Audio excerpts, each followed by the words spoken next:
They have their own kind of language which they build, and I think Michael becomes entangled with Maria and Maria becomes entangled with the past, which is an interesting thing to, you know, see, because they also have this deep intimacy and this very physical, playful relationship. Bins. They hold memories in them. This is for you. Round never-ending catalogue of love. What drew me to this project was probably, working with Luna herself. The script was unlike anything I'd read, ever. The material was very challenging and odd, and the writing was pretty distinctive. And so I remember thinking that I'd really like to meet the person that's written it. Yeah, the idea of Hoard really, I mean, I always say this, but it's sort of no synchronicity that it came out, like, just poured from me in the first lockdown. That I always say I don't really have a remembrance of writing it. I just felt like I was the vessel and automatic, you know, writing like Erna Kazan, it just poured out of me. I met Luna before I read the script, which was really handy actually, because I had some context of who she was and how she verbalises things and how she articulates things before I read her script. The script for Hoard was like a stream of consciousness, so being able to have had a conversation with Luna beforehand was really helpful. But the two of us, we met and we sat and talked for about 3 hours just about life and about growing up and where we're from, and we talked quite a lot about our mums and our grandmothers, and there was a lot of kind of mirrored experiences that we'd had. And after meeting Luna, she was a very formidable person, still is, left a very strong impression on me, so I really wanted to see how she'd try and pull this thing off.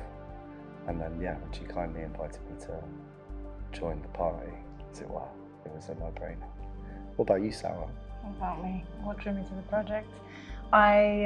What drew me in first was the 2 little scenes I got, which weren't very much, but it was enough to make me very confused, very excited, and feel a lot. And so that was it. It was the writing. My God, Maria, you piss like a horse.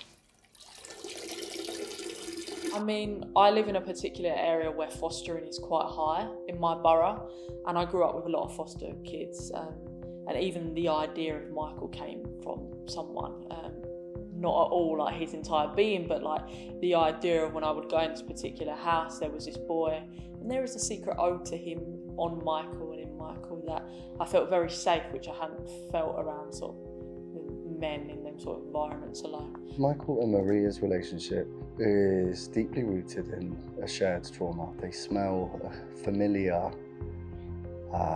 pheromone that is haunted and traumatized, and they both come from a similar place, I think, and seek solace, well, from Michael's perspective, seek solace in that familiarity, and think that that might save, he thinks it might save him, which of course it can't.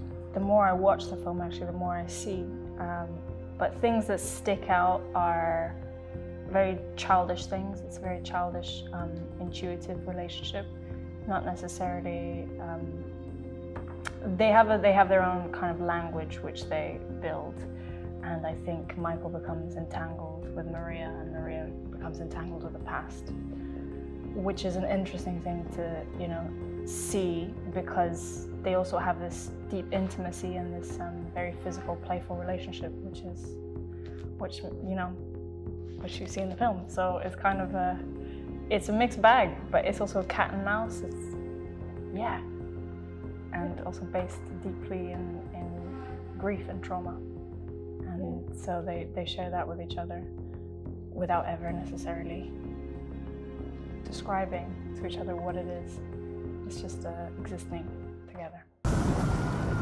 Some of my memories are vivid and some more like dream.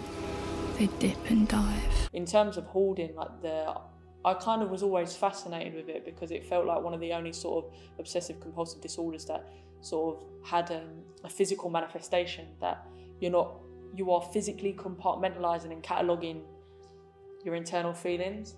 And I feel like I'm very much the generation of, we would often be pumped like daytime television of like, you know, them sort of exploitative programs of, you know, hoarding, buried alive, constantly on repeat on our TVs all day long. And there was something that I didn't like about them, that they didn't feel like they had harboured the sensitivity of actually these people were never really doing anything wrong, and they were constantly shamed that that activity that they harboured inside of their own house of cards was wrong.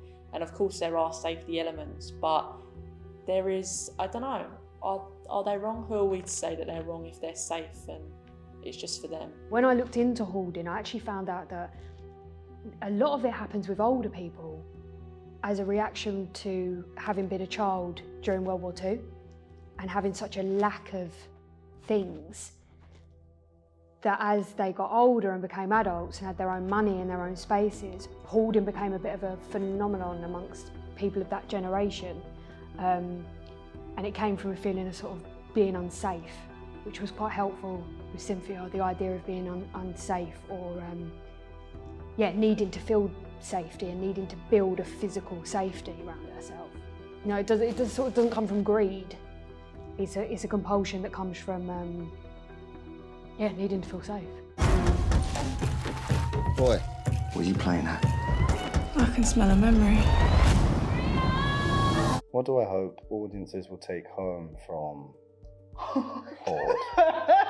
What are they going to take home? What are they going to take from it home? Home. Home. Home. Home. A little bit of home. A little bit of home. I always compare it to listening to Amy Winehouse for the first time and hearing Amy Winehouse's lyrics and going, she gives a voice to something that I didn't know other people felt or I've never been able to articulate.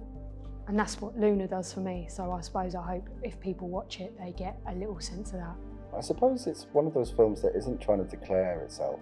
It's not trying to impose itself on the audience. There's a lot going on in it, and I think that it's quite obscure. It's unconventional, and I think that people will take from it exactly what they're meant to. Yeah. And I think that that is a rare quality in filmmaking these days, and one that Luna has the audacity to possess and to share. She's not trying to make something to please everyone, which is brave. I hope people take a little bit of a feeling home, whatever that feeling is. I think that's enough.